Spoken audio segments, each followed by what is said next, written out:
অপঘাত হচ্ছে মানে অপরজন কেউ আঘাত করলো, সেটা কোনো যান হতে পারে, সেটা কোনো ব্যক্তি হতে পারে। আচ্ছা, পরিকল্পিতভাবে তাকে আঘাত করলো, সেজন্য সেটা অপঘাত হয়ে গেল। কর্মের যে দোষে আমরা তার কাজটা করলাম না, সে বিচার করার দায়িত্ব আমাদের নয়, কিন্তু তার কাজটা আমরা করলাম না, আমরা কিন্তু তার কর্মফলটা ভোগ করব। যারা মারা গেছে তারা যেন গাছের ডালে ঝুলছে, পাহাড়ের গায়ে আটকে আছে, তারা যেন বলছে আমাকে জল দাও, আমাকে উদ্ধার করো, এইটা তাদের মধ্যে একটা মানে তারা মুক্তি পেতে চাইছে। আমাদের যেমন এই বিচার ব্যবস্থা আমাদের এখানে আছে, যেমন জেলে গেল, জেলে বিভিন্ন খাওয়া দাওয়া ইত্যাদি তার পরিকল্পনা তার অন্যরকম হয় জেলে, ঠিক সেই রকমও যারা নরক লোকে থাকে তাদের কিন্তু ব্যবস্থা আছে।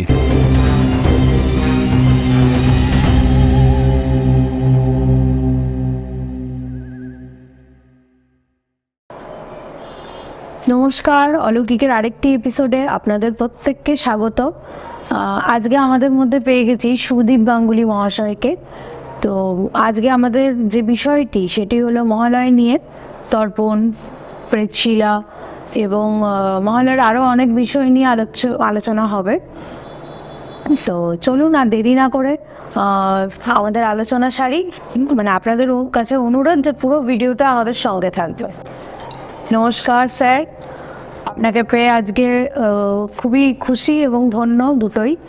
তো আজকে আমাদের মধ্যে যে আলোচনাটা হবে মহালয় নিয়ে বা তর্পণ নিয়ে, তো প্রথম যে প্রশ্নটা যে এটার শুরুটা কোথায়, হিস্ট্রি কোথায়, বা এটা রামচন্দ্রের দিয়ে শুরু না কর্ণকে দিয়ে? না, এটা ত্রেতা যুগে রামচন্দ্র প্রথম তিনি করেছিলেন। আচ্ছা, অর্থাৎ তার পিতার মৃত্যুর পর তর্পণ। হ্যাঁ, তর্পণ। আচ্ছা, ওই জন্য আমরা রাম তর্পণ বলে একটা বিষয় আছে, তা সেই সময় তিনি করেছিলেন। এটাই আমাদের, আমরা যতদূর আমাদের যতটা জানা ওইখান থেকে আমাদের জানা।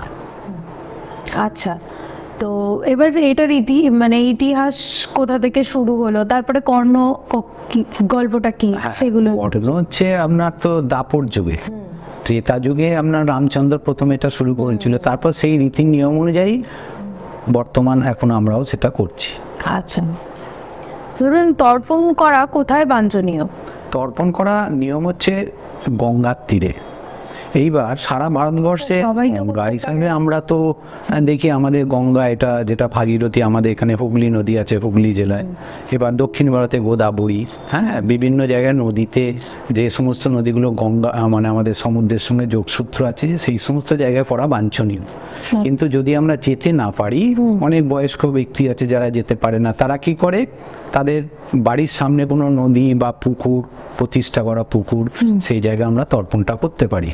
তাও যদি সম্ভব নাও হয়, তাহলে আমরা বাড়িতে বসেও কোনো পুজো মানে মন্দিরে গিয়ে আমরা তর্পণটা করতে পারি। সেক্ষেত্রে কিছু কিছু নিয়মগুলো আমরা আলাদা আলাদা করি। যেমন গঙ্গার ঘাটে গেলে আমাদের কোমর পর্যন্ত নেবে দাঁড়িয়ে সেখানে আমাদের যা তর্পণের নিয়ম নীতি অনুযায়ী আমরা করতে পারি। আমাদের নদীতে গেলেও সেই একইভাবে আমরা করি। কিন্তু যখন আমরা কোনো পুজো মণ্ডপ ক্ষেত্রে বা আমাদের মন্দিরে গিয়ে যখন করি বা বাড়িতে যখন তর্পণটা করি, সেক্ষেত্রে কি হবে, একটা তামার পাত্রে রেখে তর্পণটা করা বাঞ্ছনীয়, অথবা কুশের উপর রেখে তর্পণটা করতে হয়। আচ্ছা, আর তর্পণ করার ক্ষেত্রে কেবলমাত্র আমরা দেখি পুরুষ, অর্থাৎ আমাদের পুরুষদেরই তর্পণ করাটা উচিত, মানে এরাই হচ্ছে প্রথম যোগ্য ব্যক্তি। এইবার নারীরাও করা যায়, নারীরাও করতে পারে, সেক্ষেত্রে বিধবা নারী হতে হবে এবং সেক্ষেত্রে তার পুত্র পৌত্রাদি থাকবে না, তারা কিন্তু তর্পণ করতে পারে। এছাড়া মহিলারা কিন্তু তর্পণের যোগ্য নয়, একমাত্র পুরুষরাই তর্পণ। সেটার মানে পেছনে ভিত্তিটা কি, মানে কেন নয়? কারণ হচ্ছে মহিলাদের তর্পণ করার রীতি পূর্ব থেকেই আমরা জানি না, শাস্ত্রে নেই। এবার সেক্ষেত্রে সেই মহিলারাই করতে পারে যারা বিধবা, যার স্বামী মারা গেছেন, তার স্বামীর তর্পণ করতে পারে, শ্বশুরের তর্পণ করতে পারে, শ্বশুরের পিতার তর্পণ করতে পারে, নিজের বাবা মায়ের তর্পণ, তার যদি ভাই থাকে ভাই করবে, যদি না থাকে তাহলে নিজে করবে। আচ্ছা, এটা তবে বিধবা হতে হবে, পুত্র এবং কন্যা এটা করা যাবে। এবার সন্তানাদি থাকলে হবে না। ও আচ্ছা, মানে এটা ব্যাপার, তবেই সে কিন্তু তর্পণের যোগ্য হবে। আচ্ছা আচ্ছা, আচ্ছা, মেইন যেটা প্রশ্নে যাই, তর্পণ কাকে বলে? তর্পণ হচ্ছে একটা আমাদের যে পূর্বপুরুষ, অর্থাৎ যারা আমাদের এই ইহলোকে নেই, যারা পরলোক জ্ঞাপন করেছে বা তাদের জন্ম হতে পারে, আমরা সেটা জানি না, কিন্তু তর্পণটা তাদের আশীর্বাদ পাওয়ার জন্য কিন্তু আমরা তর্পণটা করি। কিরকম? ধরুন আমার বাবা মারা গেছে, আমি আমার বাবার তর্পণটা করব, কি বাবা মায়ের তর্পণটা আমরা করতে পারি। তবে হ্যাঁ, এই প্রসঙ্গে একটা কথা বলে রাখি, বাবা বেঁচে থাকলে কিন্তু মায়ের তর্পণটা করা যায় না। ও, মানে আগে ধরুন তার ওয়াইফ মারা গেছেন, তাহলে তখন ও তর্পণ করতে পারবে না ছেলে। এইবার এক্ষেত্রে আমরা তর্পণটা করব। এইবার তর্পণের ক্ষেত্রে আমরা মূল বিষয় কেন তর্পণ আমরা করি, যে প্রশ্নটা তুমি আমাকে করলে, তর্পণটা আমরা কেন করি, এর বিশেষত্বটা কি, কি প্রয়োজন আমার? একদম ঠিক। তর্পণ হচ্ছে কি পূর্বপুরুষদের আশীর্বাদ পাওয়া। অর্থাৎ আমরা যে ইহলোকে আছি, আমরা যে সংসার করছি, বিভিন্ন কাজকর্ম করছি, পূর্বপুরুষরা সমস্ত আমাদের কিন্তু তার আশীর্বাদ ওই তর্পণের দিনই, অর্থাৎ যেদিন আমরা তর্পণ করব, অ্যাকচুয়ালি তর্পণটা করা হয় পিতৃপক্ষে। আচ্ছা, যেটা হয় তোমার এখন মহালয়া হবে, মহালয়ার আগে যে পূর্ণিমাটা পড়ছে, সেই পূর্ণিমা থেকে মহালয়, অর্থাৎ শুক্লপক্ষের পূর্ণিমা দিয়ে শেষ হয়ে যাবে, পূর্ণিমা হয়ে শুক্লপক্ষ শেষ হয়ে গেল, কৃষ্ণপক্ষ পড়ে গেল, আর মহালয়া হয়ে কৃষ্ণপক্ষ শেষ হয়ে গেল। অর্থাৎ এই যে 15 দিন, এর মধ্যে কিন্তু আমরা পিতৃতর্পণটা করতে পারি। এটাই কিন্তু অনেক অনেক জায়গায় আমরা বিভিন্ন, আমাদের ভারতবর্ষের বিভিন্ন জায়গায় আমরা দেখেছি ওরা কিন্তু করে ওই মহালয়ার আগে যে পূর্ণিমাটা পড়ে, সেই পূর্ণিমা থেকে মহালয়ার মধ্যে, অর্থাৎ যে অমাবস্যার পুজো হয়, এর মধ্যে কিন্তু বেশিরভাগ তর্পণটা করে ফেলে। আর আমরা পশ্চিমবাংলার মানুষ বা কিছু পশ্চিমবাংলা বা আশেপাশে ত্রিপুরা বা এই সমস্ত জায়গা, এনারা কি করি, আমরা করি কি ওই মহালয়ার দিনই তর্পণটা করি, গঙ্গা বক্ষে নিয়ে আমরা তর্পণটা করি। আচ্ছা, এই বিষয়ে একটা আপনাদের কথা বলে রাখি, তার একটা খুব ছোট্ট টিপস, যে অনেকে মহালয়ার সাথে আমাদের ভোরবেলা আমরা যেটা টিভিতে দেখি মহিষাসুর মর্দিনী, ওটাকে গুলিয়ে ফেলি। তো দুটো জিনিস কিন্তু একদমই আলাদা। ওটা চণ্ডীপাঠ, ওটা মা মানে স্বয়ং ফেমিনিন এনার্জিকে স্বাগত জানানো।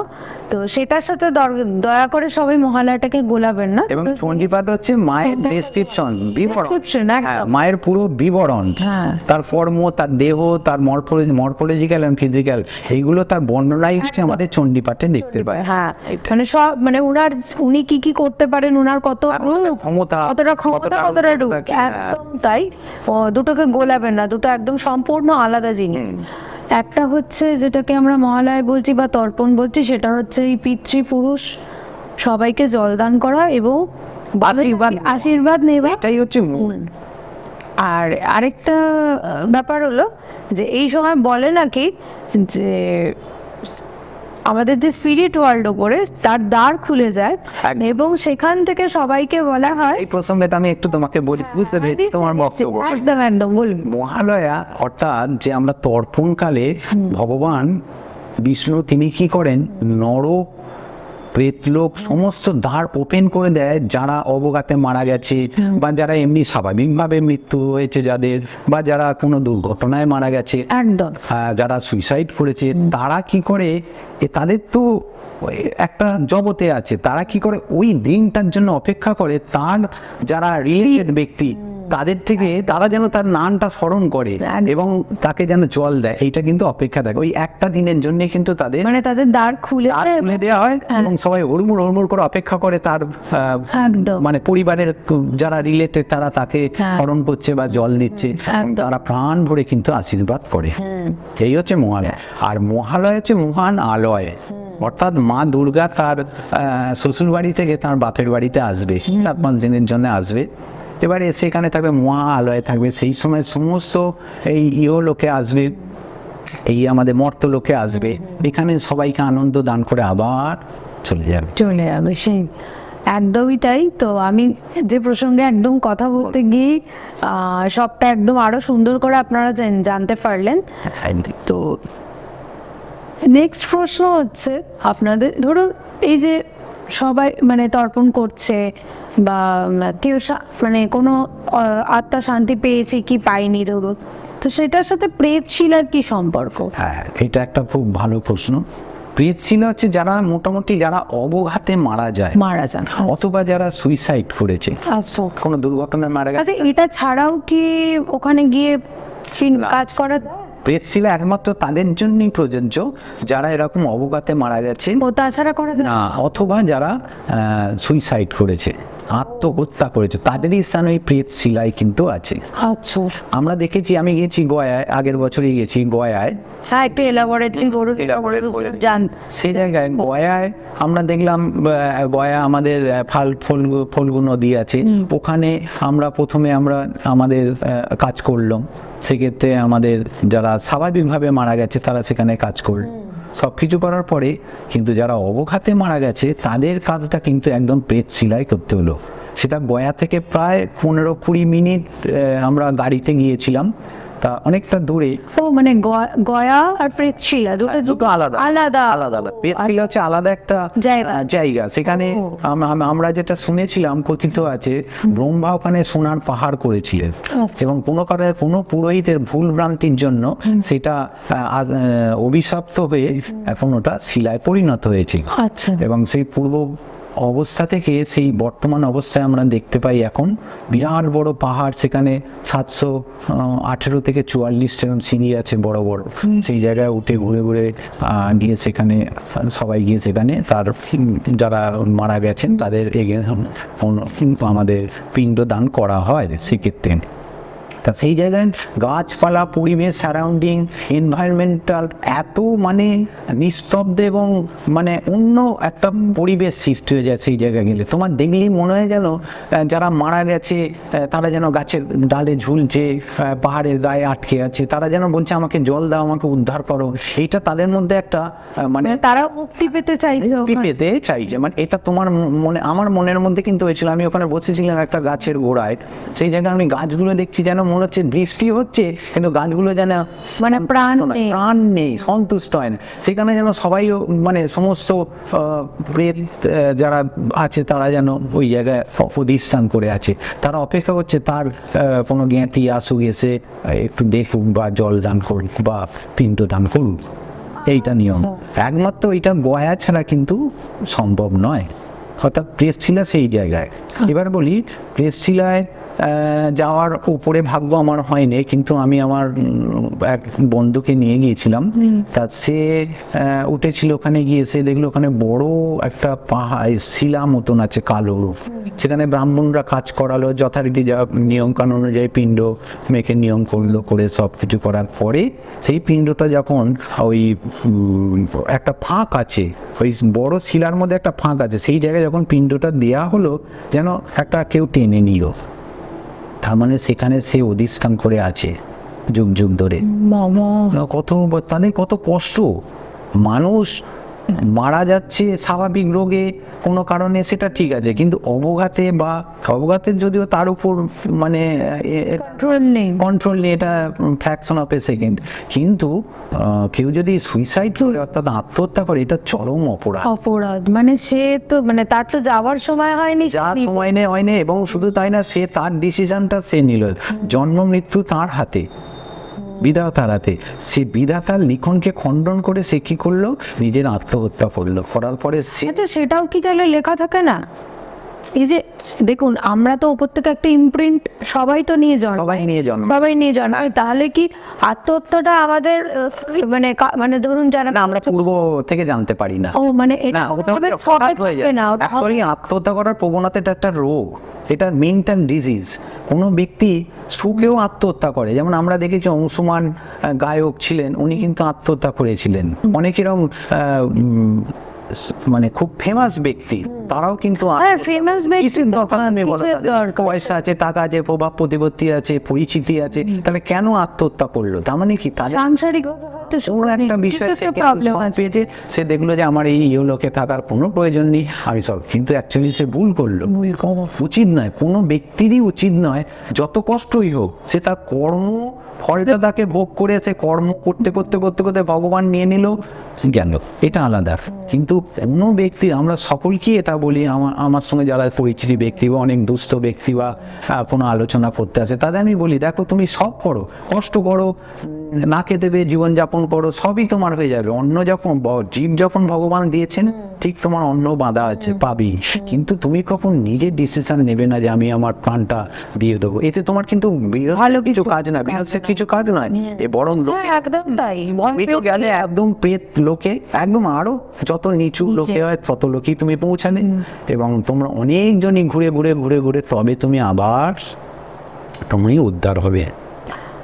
আচ্ছা, ধরুন সে তো একটা নিজের লাইফ টাইমে বেরিয়ে চলে গেল, তো ভগবান তো একটা জিনিস লিখে, তার আয়ু লিখে তাকে পাঠিয়েছে, তাহলে ওই স্প্যানটা কি হয়? যে ও যে টাইমটা চলে গেল, আর যত স্প্যান অব্দি ভগবান লিখে রেখেছে। কোনো ব্যক্তি 35 বছরে মারা গেছে, তার জীবন মানে ছিল 72 বছর অব্দি, তাহলে ওই স্প্যানটা ওই সময় কি হয়? ওই সময় তার পুরো একদম ওই তাকে বিভিন্ন নরকের থেকে অধম স্থানে এসে গিয়ে হাজির হয়, সেখানে বিভিন্নভাবে তাকে টর্চার করে। টর্চারের পন্থা আছে আমাদের, যেমন এই বিচার ব্যবস্থা আমাদের এখানে আছে, যেমন জেলে গেল, জেলে বিভিন্ন খাওয়া দাওয়া ইত্যাদি তার পরিকল্পনা তার অন্যরকম হয় জেলে। ঠিক সেই রকমও যারা নরক লোকে থাকে তাদের কিন্তু ব্যবস্থা আছে, গরম তেল কড়াই দিয়ে তাকে ফোটাবে, হ্যাঁ তাকে টানবে, তার চামড়া মাংস টানবে, ভীষণভাবে বিভৎসভাবে তাদের অত্যাচার করে। অত্যাচারের পন্থা আছে, সেই সমস্ত লোকও সেখানে না ভগবান ঠিক করে রেখে দিয়েছে যে তুমি আমার নিয়ম অনুযায়ী তুমি চললে না, তুমি আমার দেওয়া প্রাণকে তুমি করলে, এর জন্য তোমার চরম শাস্তি। তোমার তো জন্ম কবে হবে কোনো ঠিক নেই, কোথায় হবে কোনো ঠিক নেই। বহু জন্ম ঘুরে আমরা গাভীর যোনি থেকে আমরা হয়ে মনুষ্য জন্ম, আমাদের শেষ জন্ম। আমরা মনুষ্য জন্মই হচ্ছে সর্বোচ্চ উচ্চ পদে, হ্যাঁ উচ্চ পদে। সেই জায়গাটা আমরা কি করছি, নিজেরা ত্যাগ করছি নিজের ক্ষমতা বা কোনো কারণে, এটা খুব অন্যায়। আর তর্পণ করার প্রসঙ্গে আমি তোমাকে বলি, তা সেক্ষেত্রে তর্পণ করতে গেলে আমাদের একদম শুদ্ধ বস্ত্র, সকালবেলা একদম স্নান টান করে সূর্য উদয় হবে, আমরা সেই সময় ব্রহ্ম মুহূর্তে তর্পণ করাটা খুব বাঞ্ছনীয়, খুব ভালো।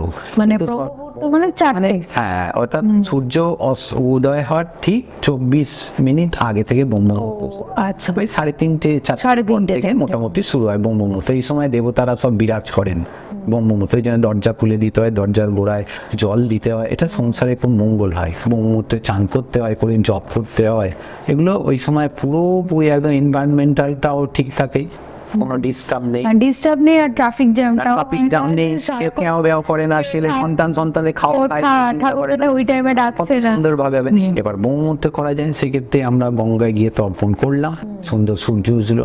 যে কোনো কাজ আমরা শুভ অশুভ যাই কাজ করি না কেন, প্রথমে আমরা প্রত্যক্ষ দেবতা সূর্যকে আমরা সামনে রেখে তাকে প্রণাম করে, তার জপ করে, তার ধ্যান করে তবেই আমরা সব কাজ আমরা করি। তর্পণের ক্ষেত্রেও সেটাই বাঞ্ছনীয়। তর্পণের ক্ষেত্রে আমরা কি করি, পূর্ব দিকে মুখ করে সূর্য প্রণাম করলাম, যার নিয়ম মন্ত্র আছে সেগুলো, সেই প্রণাম অনুযায়ী প্রণাম করে সূর্যকে জানিয়ে সাক্ষী রেখে আমরা পূর্বপুরুষদের তর্পণ আমরা কাজটা করি। তা তর্পণ সাধারণত আমরা 5 রকম ভাবে করি। পিতৃ তর্পণ, দৈব তর্পণ, যম তর্পণ, গ্রীষ্ম তর্পণ, মনুষ্য তর্পণ। মানে এই পুরো তর্পণটাই যিনি করবেন তাকে পুরোটাই করতে হবে।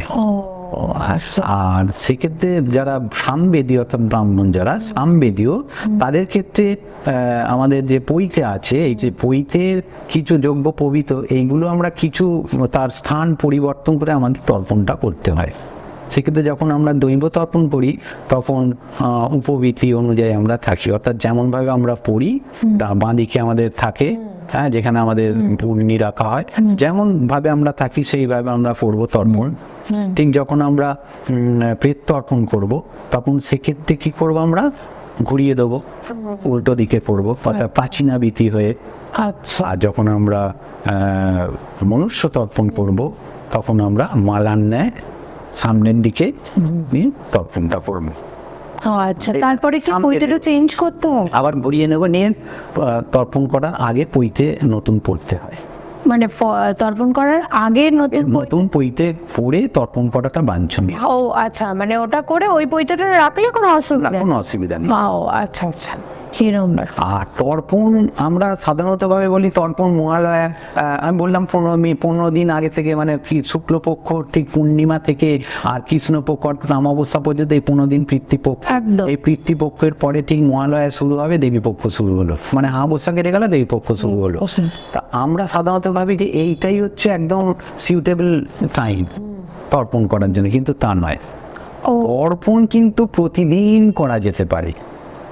আমি আমার পূর্বপুরুষদের শ্রদ্ধা জ্ঞাপন করার জন্য বা তাদের আশীর্বাদ নেওয়ার জন্য তর্পণ কিন্তু আমি প্রতিদিনই করতে পারি, প্রতিদিনই তর্পণ করি। লক্ষ্য করে দেখবে যারা গুরু মন্ত্র নিয়েছেন, যাদের দীক্ষা হয়ে গেছে, তারা কিন্তু, বা যারা মূর্তি পূজা করে, আমরা মূর্তি পূজা করি, সেক্ষেত্রে আমরা কিন্তু তর্পণটা করি।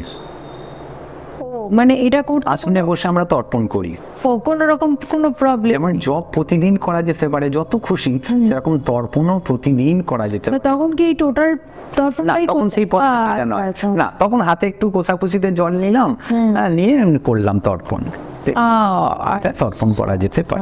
সেটা কিন্তু আশীর্বাদ। তাহলে আমার পূর্বপুরুষ যারা মারা গেছেন, যাদের আমরা দেখিনি, হ্যাঁ, তাদেরও আমরা একটা শ্রদ্ধা জ্ঞাপন করতে পারি, তারা কিন্তু সবসময় আমাদের আশীর্বাদ করবে। আচ্ছা, সেই জন্য তর্পণ কিন্তু বাঞ্ছনীয়। এবার আমরা সাধারণত তর্পণের ক্ষেত্রে আমরা দেখেছি তিল জব নিয়ে করতে হয়। প্রথমত জব হচ্ছে আমাদের দৈব তর্পণ যখন করি তখন জব দিয়ে করতে হয়, তিল দিয়ে মনুষ্য তর্পণ এবং পিতৃ তর্পণ এগুলো আমরা করি, প্রেত তর্পণ। তা সেক্ষেত্রে আমরা আমাদের এই যে হাতটা দেখছি, হাতটা দেখা যাচ্ছে না, এই যে হাতটা দেখছি, এই জায়গাটা লক্ষ্য করে দেখো, এখানে সমস্ত তীর্থ কিন্তু আমাদের অধিষ্ঠান করে আছে।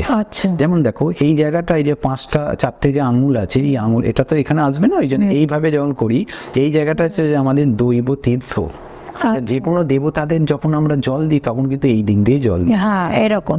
হ্যাঁ, যেমন বলি প্রিয়তাং পুণ্ডরী কাক্ষং সর্বযজ্ঞেশ্বর হরি তস্মিন তুষ্টে জগৎ তুষ্টং পিণীতে পিণীতং জগৎ এত শুভ অশুভ কর্মফল শ্রীকৃষ্ণ চরণে সমর্পিত মস্তু। আমরা জলটা এখান দিয়ে গঙ্গা জল দিয়ে দিলাম। এই জায়গাটা হচ্ছে আমাদের প্রেত অংশ, অর্থাৎ পূর্বপুরুষদের যে কাজ করা হয় সব এই বৃদ্ধাঙ্গুলি এবং তর্জনী এর মধ্যিখান দিয়ে আমরা জলটা দিই। এই জায়গাটা হচ্ছে কায়তীর্থ, এই জায়গাটা হচ্ছে অগ্নিতীর্থ মধ্যখান, আর এই জায়গাটা হচ্ছে ব্রহ্মতীর্থ। অর্থাৎ আমার আঙুল হাতের তালুর মধ্যে কিন্তু 5টা তীর্থ এখানে অবস্থান করছে। এই জায়গাটা দৈব তীর্থ, এই জায়গাটা পিতৃ, এইখানটা অগ্নি, এই জায়গাটা কায়তীর্থ, আর এই জায়গাটা ব্রহ্মতীর্থ। আচ্ছা, মানে এই হাতের মধ্যেই আমাদের আমাদের সংস্থা সব এখানে আছে। আচ্ছা আচ্ছা, তো ধরুন তর্পণের দিন মানে নিরামিষ খাওয়া উচিত না আমিষ খাওয়া? একদম খুব সত্য কথা। তর্পণের দিন আগের দিন কেউ যদি হব্বিসি করে, অর্থাৎ হব্বিসি মানে আমরা বলি আতপ চাল দিয়ে একটু ঘি দিয়ে আলু দিয়ে একটু খেলেন, এটাই হব্বিসি, কিন্তু তা নয়। হব্বিসি করতে গেলে তুমি নিরামিষ ভাত খেলো, এটা তোমার হব্বিসি রূপে পালন করা, নিরামিষ। আচ্ছা, নিরামিষ। নিরামিষ আতপ চাল কেন খাওয়া হয়? কারণ আতপ চালের ক্ষেত্রে ওটা শুদ্ধ। আতপ চাল হচ্ছে সেদ্ধ চালের থেকেও কিন্তু আতপ চাল শুদ্ধ।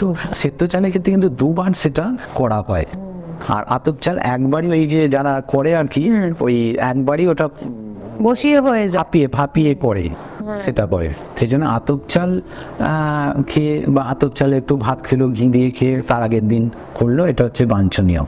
আর পরের দিন অর্থাৎ তর্পণ করার পর একটু ফল মিষ্টি দুধ এগুলো খাওয়াটা ভালো, নিরামিষও খেতে পারে। আচ্ছা আচ্ছা, ধরুন ব্রাহ্মণ নয় যারা, তারা কিরম ভাবে তার যদুর্বেদীয় যারা যদুর্বেদ, তাদের সবটাই একই পদ্ধতি থাকবে। সেক্ষেত্রে তাদের যেহেতু পৈতে নেই, অর্থাৎ যোগ্য পবিত্র নেই, ওই পদ্ধতিটা ওদের ক্ষেত্রে হবে না। ও, খালি ওইটা বাদে কিছু মন্ত্র, কিছু পার্থক্য আছে। আচ্ছা, যেমন আমরা বলি যে যখন আমরা তর্পণের কাজটা আমরা যখন করি তখন আমরা বলি তৃপ্পতাং, ওরা বলবে তৃপ্পতু। ও আচ্ছা আচ্ছা, এরকম কিছু ব্রহ্ম তৃপ্ততাম, বিষ্ণুর তৃপ্ততাং, রুদ্র তৃপ্ততাম, প্রজাপতি তৃপ্ততাং আমরা বলবো সামবেদীয়। আর গোড়া সেক্ষেত্রে সবটাই বলবে, ওটা উচ্চারণ হবে না, নম হবে, আর তৃপ্পতু। আচ্ছা, আর ধরুন যে তারা মানে যারা ব্রাহ্মণ নয় তারা তো পুজো আচ্ছার ব্যাপারে এত কিছু জানবেন না, বাট তর্পণ করতে হবে। বা অনেকেই আবার আছে করে, যারা করে। প্রচন্ড পুজো আচ্ছা হ্যাঁ তারা জানে বা করে। বর্তমানে কিন্তু যারা জ্যোতির্বিদ তারা কিন্তু মোর এফিসিয়েন্ট দেন আস, আমাদের থেকে কিন্তু বেশি তারা খুব জানে কিন্তু পুজো। আমরা বিভিন্ন জজম্যানের বাড়ি পুজো করতে যাই দেখি তারা কিন্তু আমাদের থেকে অনেকটাই না সেটা তো যার ইন্টারেস্টের ওর যে সে কিভাবে পুজোটাকে মানে কতটা নেবে কতটা নেবে না। এবার ধরুন তর্পণের ব্যাপারটা তো রোজ নয়, সেটা তো ধরুন একটা সময়, হ্যাঁ। অকেশন Day অনুযায়ী, অনুযায়ী। হ্যাঁ, তো অনেকে ধরুন বাড়িতে তাহলে করতে পারছে না, আবার নিজে জানে না, তো তখন সে কি করবে? বাইরে মন্দিরে কি করে? বাইরে মন্দিরে যাবে বা গঙ্গা বক্ষে গেল, গিয়ে কোনো ঠাকুর মশাইকে ধরলো, ধরে ঠাকুর মশাই মন্ত্র পাঠ করলো। আচ্ছা, হ্যাঁ, মানে ধরুন কোনো এরকম প্রতিষ্ঠিত পুকুরেও করা যেতে পারে। হ্যাঁ, যদি প্রতিষ্ঠিত পুকুর করা থাকে, সেই পুকুরে যদি কোনো ড্রেনেজের ব্যবস্থা না থাকে আচ্ছা। তাহলে সেই জায়গা কোথায় দিঘিতে করাটা সবচেয়ে। দিঘিতে সাধারণত ওখানে আশেপাশে তো বাড়ি থাকে না, একটু মাঠে টাটে একটু দূরে হয়, সেই জন্য ড্রেনেজের ব্যবস্থাটা সেই জায়গাটা থাকে না, মানে ময়লা আবর্জনা কিছু আছে না, সেই জায়গাটা কিন্তু একদম সুইটেবল প্লেস। আচ্ছা, মানে তাহলে সে ওখানে গিয়ে করতে পারে। আচ্ছা, বাহ, কি সুন্দর। আর যদি খুব বয়স্ক ব্যক্তি, হয়তো ধরো হাঁটু উঠতে, বর্তমানে তো সকলে এই সমস্যা সবাই জর্জরিত, হ্যাঁ, তো কম বয়স আসতে পারে, তারা কি, হ্যাঁ কম বয়স থেকেই, তা তারা কি করবে? তারা ওই বাড়িতে আমাদের ডাকলো, কোনো ঠাকুর মশাইকে ডাকলো, ডেকে বলে একটু আমার ফোনটা একটু করে দিস না। হ্যাঁ, নিশ্চয়ই যাবো। সে করে দিল, দিয়ে তাকে বসিয়ে একটা তাম্রকুণ্ডু রেখে, কোষাকুষি রেখে তাকে করালো ওই নিয়মই, তিল তর্পণ জপ তর্পণ সব দিয়ে সে করানো। আচ্ছা, মানে সে এসে বাড়িতেও করিয়ে দিয়ে করা যেতে পারে। করা যেতে হ্যাঁ, পারে। সেক্ষেত্রে শুদ্ধ আসনে বসিয়ে তাকে ধুতি পূর্ণি নিয়ে তাকে বসে তাকে করতে হবে। ও আচ্ছা আচ্ছা, এরকম ব্যাপার।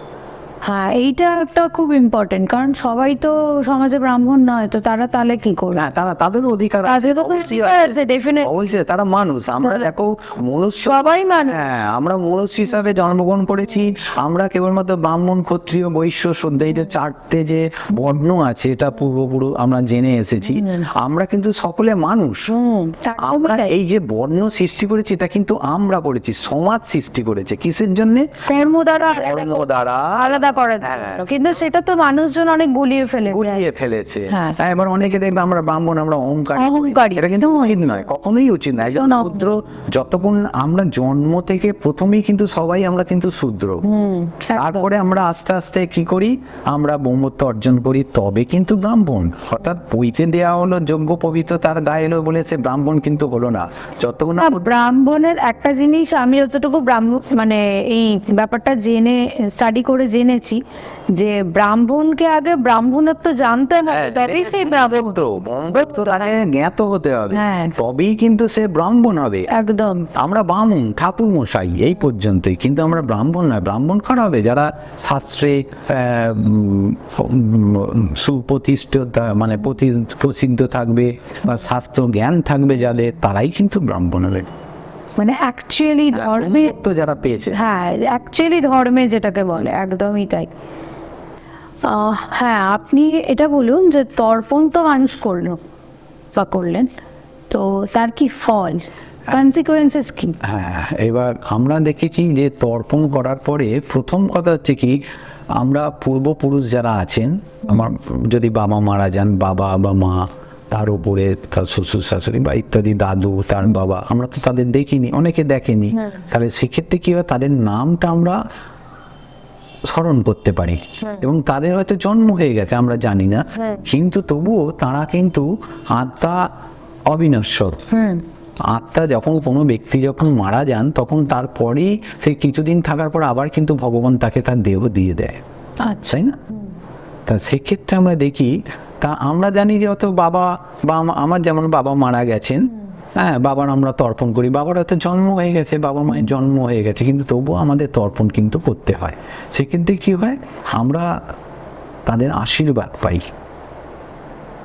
আচ্ছা, আর কবে জন্ম হয়েছে আমরা তো সেটা না, সেই হিসেব করে তো করা যাবে না। আমরা এই ইহলোকে থাকি, কিন্তু তারা তো স্বর্গলোকেও যেতে পারেন, মর্তলোকে তো তারা থাকবেন না। তারা যেহেতু অন্য জগতে আছেন, কোন জগতে আছে আমরা জানি না, কি তার কর্মফলে কোথায় আছে আমরা জানি না, কিন্তু তাদের আশীর্বাদ আমরা পাই, এটা আমাদের মেন্টাল স্যাটিসফ্যাকশন। এবং তাতে সংসার খুব সুমধুর হয়, সুন্দর হয়, সংসার ভালো হয়, ছেলে মেয়ে ভালো হয়। আচ্ছা আচ্ছা, ধরুন যেমন বললেন আত্মহত্যার ব্যাপারটা, যদি ধরুন ব্যাপারটা আত্মহত্যা না হয়, যদি ধরুন খুন হয়, হয়তো কোনো অবঘাত, সেটা অবঘাতের অপঘাতের মধ্যে পড়ে গেল। আচ্ছা, তো তাদের তাহলে মানে এরকম ভাবে যেমন অপঘাত হচ্ছে মানে অপরজন কেউ আঘাত করলো, সেটা কোনো যান হতে পারে, সেটা কোনো ব্যক্তি হতে পারে। আচ্ছা, পরিকল্পিত ভাবে তাকে আঘাত করলো, সেজন্য সেটা অপঘাত হয়ে গেল। আচ্ছা, সেই জিনিসের কাজ শ্রাদ্ধ শান্তি বা তর্পণ সেটা 3 দিনে হয়ে যায়। 3 দিনে তাকে নখ কেটে তাকে স্নান করতে হবে, 4 দিনে তাকে চতুর্থী করতে হবে। আচ্ছা, যদি কোনো কেউ ধরুন শারীরিকভাবে হঠাৎ অসুস্থ হলো, সেরকম ভাবে হয়তো কম বয়সী মারা গেল, হ্যাঁ, সেটা স্বাভাবিক মৃত্যু বলা। আচ্ছা আচ্ছা, কিন্তু আমাদের সমাজের নিয়ম হচ্ছে, ধরো রাস্তায় তুমি কোনো ব্যক্তি রাস্তায় বা বাজারে ঘাটে গেছে বা স্টেশনে গেছে, সেক্ষেত্রে সে হঠাৎ তার স্ট্রোক হয়ে গেল, তার কিন্তু ওই হয়, ময়না তদন্ত হয়, মানে পোস্টমর্টম। কারণ পোস্টমর্টম যেটা, সেক্ষেত্রে আমরা জানি না সে কিভাবে মারা গেল। সেই জন্য কোনো ব্যক্তি তাকে মারতে পারে, কারুর দ্বারা সে আঘাতপ্রাপ্ত হয়ে মরে যেতে পারে, সেই জন্য সেক্ষেত্রে ওইটা করা হয়। কিন্তু সবাই জানে যে এটা স্বাভাবিক মৃত্যু, কিন্তু তবুও সেক্ষেত্রে কি করা, এটা একটা প্রশ্ন আছে। তাহলে যেহেতু তার পোস্টমর্টম হলো বা ময়না তদন্ত হলো, সেক্ষেত্রে তাহলে তাকে কি অবঘাত হিসাবে ধরা হবে, অপঘাত হিসাবে ধরা হবে, না সুইসাইডাল হিসাবে ধরা হলো? সেক্ষেত্রে একটা প্রশ্ন থেকে যাচ্ছে। সেক্ষেত্রে আমরা কি করি, তাকে 4 দিনই তার কাজটা করা হয়। যদি ময়না তদন্ত না হয় বা সুইসাইডটাই আমাদের কি বলে ওটাকে, পোস্টমর্টম যদি না হয়, তাহলে সেক্ষেত্রে আমরা স্বাভাবিক হিসাবে মৃত্যুই ধরি। আচ্ছা, সেখান থেকে ধরুন কারো হয়তো স্পিরিট বা সম্ভব হলো না, ধরুন আত্মা শান্তি পায়নি বা তার কিছু রিভেঞ্জের ব্যাপার আছে বা তার হয়তো অতৃপ্ত কিছু আছে, হ্যাঁ, সেটা বোঝা যায়। এবার সেটা কিভাবে তাহলে হ্যান্ডেল করা যায়? হ্যাঁ, সেটা ভালো, খুব ভালো প্রশ্ন করেছো। সেক্ষেত্রে কিন্তু উপলব্ধি করা যায়, যে বাড়িতে এরকম ভাবে অতৃপ্ত আত্মা থাকে, যে তার ঠিক মতন ভাবে কাজকর্ম হয়নি বা করেনি।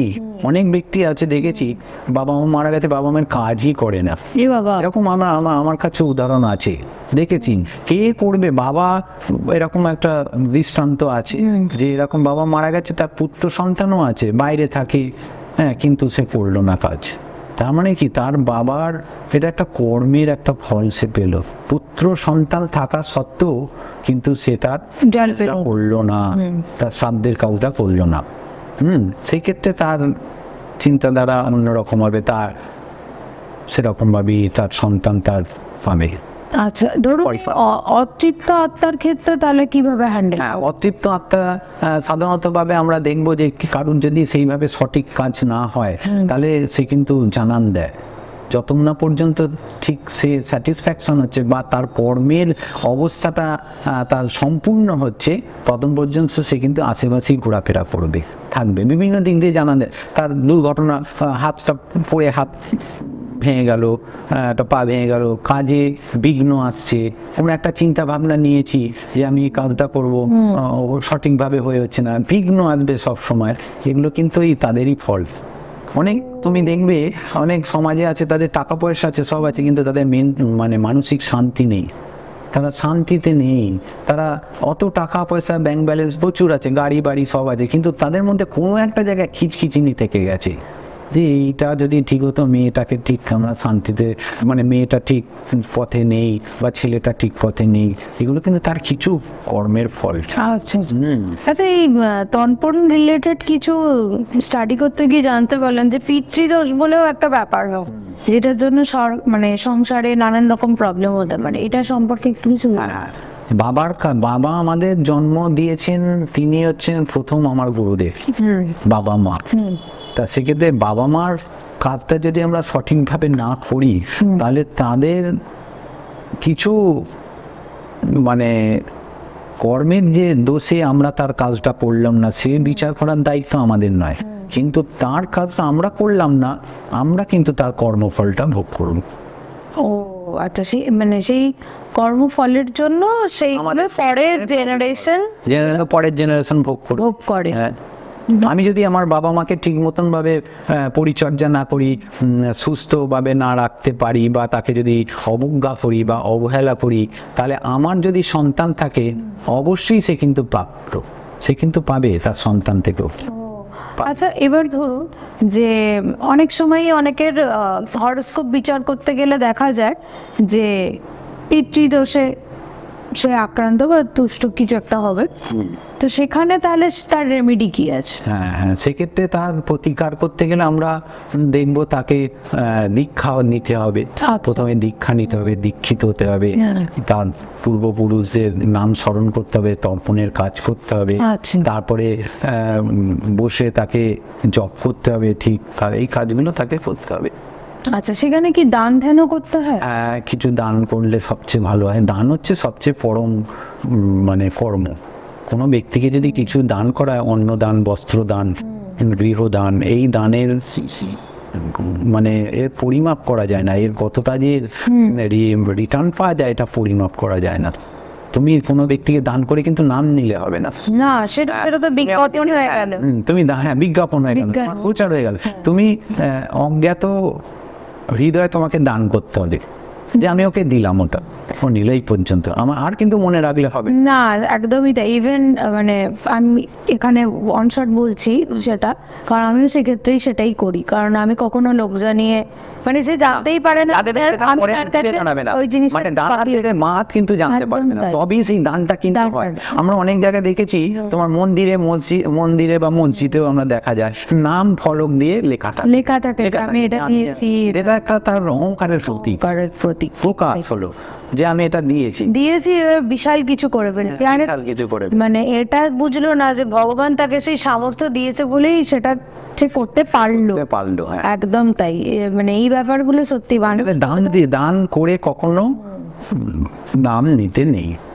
ঠিক তাই। কিন্তু অনেকেই আছে মন্দিরে একদম বাইরে ফলক আটকে দেয় যে এটা আমি করে দিয়েছি, ওটা আমি, নাম আছে, তৎসপুত্র অমুক নাম দেওয়া আছে, তাহলে এটা ঠিক নয়। হ্যাঁ, সবাই দেখলো এটা কিছুটা এইভাবে হয়, সুতরাং দিয়ে দিলাম ওই পর্যন্ত, আর ফিরে তাকানো উচিত নয়। আচ্ছা, ধরুন এই যে পিতৃ দোষ বা কিছু বললেন, সেটার জন্য কি ধরুন স্বামী স্ত্রীতে গন্ডগোল হতে পারে, বা সেখান থেকে ডিভোর্স বা কোনো অন্যরকম ঘটনা, সেগুলো কি মানে সেগুলো কি হয়? হ্যাঁ, সেগুলো হবে। ওইটাই একটা ফল তো পাচ্ছি আমি, ঠিক পিতামাতার কাজ ঠিক মতন করলাম না, আমার সন্তানই বা আমার যে অর্ধাঙ্গিনী আছে, সেক্ষেত্রে আমি সেই রিটার্নটাই পাবো। ও আচ্ছা, ধরুন আপনি তো এই যে লাইনটায় সাধনার লাইনটায় রয়েছেন, তো সেখানে এই যে ধরো তর্পণ বা শ্রাদ্ধ বা এরকম কোনো কাজ করতে গিয়ে কখনো কিছু মানে ফিল করেছেন যে তারা আশেপাশে আছেন বা তারা বোঝায়? দারুণ কোশ্চেন করেছে, এটা আমার পুরো প্র্যাকটিক্যালি দুটো ক্ষেত্রে আমি দেখেছি। শ্রাদ্ধের কাজ করতে গেছি, বাৎসরিক কাজ, সে 3-4 দোষ পেয়ে গেছে, প্রচন্ড ভাবে সে দোষ। আচ্ছা, এই যে দোষ পাওয়া, এই ব্যাপারটা কি? হ্যাঁ, দোষ পাওয়া মানে তার তিথি, নক্ষত্র, দিন, স্থান, কাল, এই হিসাবে কিছু মানুষ দোষ পেয়ে যায়।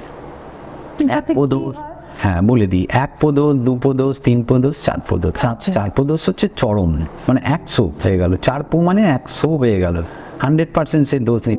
তার মানে কি, সে তার কৃতকর্মটা এতটাই মানে খারাপ হবে, কিন্তু মৃত্যুটা তো কারোর হাতে নয়, কিন্তু সেই ওই স্থান, কাল, বিচার, পরিস্থিতি, নক্ষত্র, এইসব নিয়ে সে দোষটা নিয়ে বেরিয়ে গেল। এবার তাকে কিন্তু খুব ভুগতে হবে, সে যেখানেই থাক না কেন। তাকে ডিফারেন্সটা কি? ধরুন 1-এ কি হবে, 2-এ কি হবে, 3-এ কি হবে, 4-এ?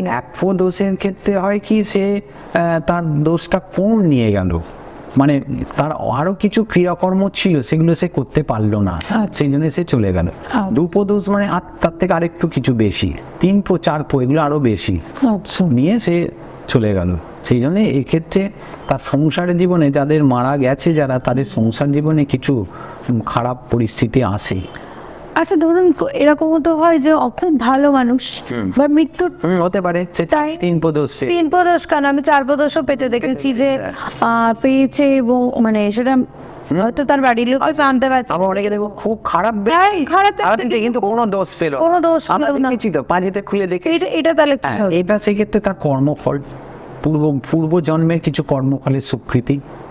ও আচ্ছা, মানে সবটাই কানেক্টেড হ্যাঁ, একদম। আমরা বলি দেখো এটা লক্ষ্য করে দেখবে অনেক শিক্ষিত ছেলে মেয়ে যারা আছে MA BA বা আরো শিক্ষিত উচ্চ শিক্ষিত তারা কিন্তু চাকরি পায়নি।